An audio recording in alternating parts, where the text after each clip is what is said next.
75. So it's a pre-smog car, but it's the first series E12, which is a 5 Series BMW that replaced these old four-door cars, the NKs. This is another Restomod.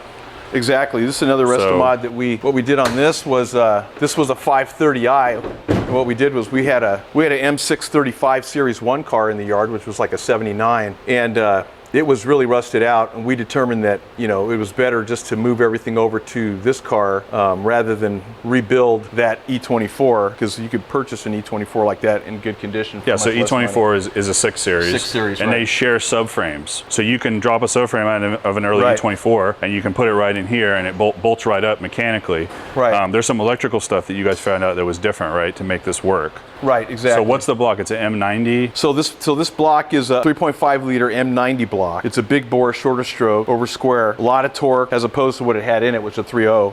And this was built for a friend of mine. He wanted us to do this, so we did it for him. We did a full swap, full suspension swap, brake swap, so we've got vented brakes, everything's upgraded. You know, we make the car faster, we make it stop faster too. That's really important, right? Yeah, it all goes together. And this is something that probably Heartgoat would have done in the day. Right. This was a motor made by BMW, a chassis made by BMW, and they're putting it in a similar car to make it faster.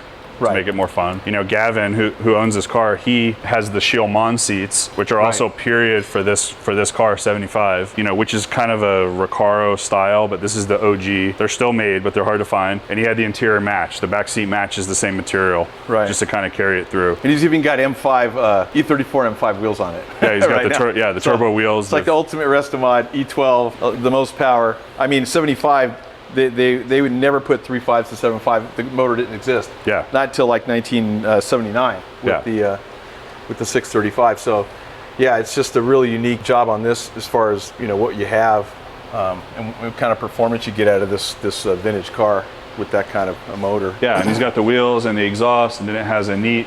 Which wing is this? This also has a dogleg gearbox in it too. Oh, I didn't know. From the 635. Oh, and a awesome. limited slip, diff, stock exhaust, and it's just the car's completely set up right. I mean, we did, you know, we go all the way when we do it, you know. Yeah. So. Euro bumper, E12. E12 is a car a lot of people don't know exists. I have an E12 with Euro bumpers on it.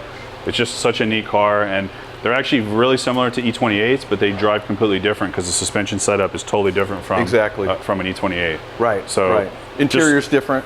Albeit you could swap everything, but you could swap the doors. The doors from an E28 swap right over. But the way they look, interior is a little different. Yeah, but the trim and everything. And these have these grills on the side this way horizontally, whereas E28 have that vent. Yeah, the vent, the shark vent. Yeah, I think the trunk's a little different too on this. Okay, so we talked about the E12 and we talked about the E24.